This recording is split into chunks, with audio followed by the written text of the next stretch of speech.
All right. The final type of improper integral that we want to look at are integrals in which we are trying to integrate over all real numbers. In other words, and there's a typo here, I apologize, that should be from negative infinity to positive infinity, right? So if we look at something like this, let me just go ahead and paste this over here just so you can see what this function specifically looks like. If we were trying to integrate this from negative infinity to positive infinity, we have a bit of an issue initially because those bounds continue to increase or decrease, right? So how would we do this? And the idea here is that we are just going to have to split this up into two different limit statements because we can't take a single limit to two different values. So we're going to split this up into two separate integrals. And that split occurs at a convenient value or a place where it's pretty easy to split it up. It's typically 0, but if there is a vertical asymptote somewhere within the bounds of our integration, then we would use that value where the vertical asymptote occurs. So looking at something like this, so we're trying to find the area underneath this curve from negative infinity all the way to positive infinity. We're going to go ahead and split this up. And we're going to split this up as the following. We're going to say, all right, let's look at this from negative infinity and to 0. So that's where the split's going to occur of 1 over 1 plus x squared dx.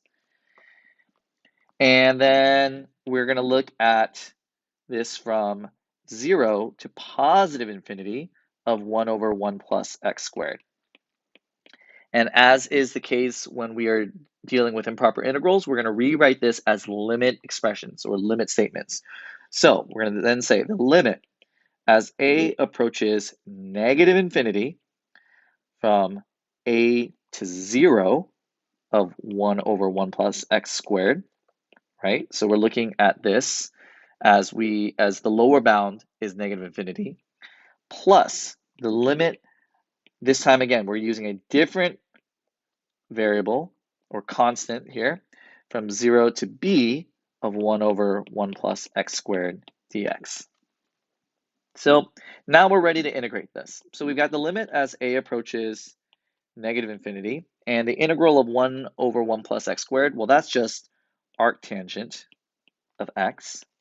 And we're looking at this from a to 0. And we're going to do the same thing over here, positive infinity, arctangent of x from 0 to b. And now we're ready to plug in, see what we have here. Okay, so if we plug in 0, the arctangent of 0 is just going to be 0. If we plug in a, that's where we're going to need our limit. So we're going to need to find a limit of this, of arctangent of a.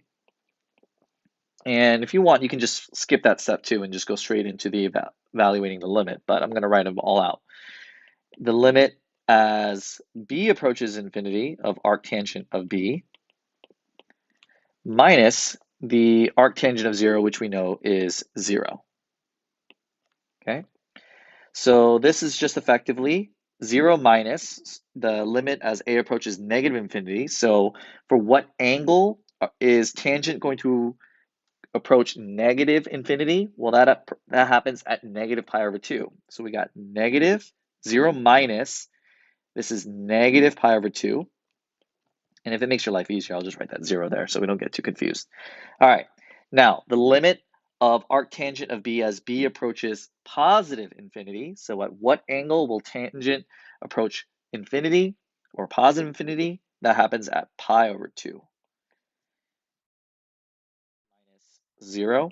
So we've got positive pi over 2 plus another positive pi over 2. And so we've got pi. There is our integral. So this integral also converges to a finite value, which paradoxically is just one of the things I love about calculus here is that we have an infinite area technically, right? The function is continuing to move towards both positive and negative infinity. So this area is constantly increasing.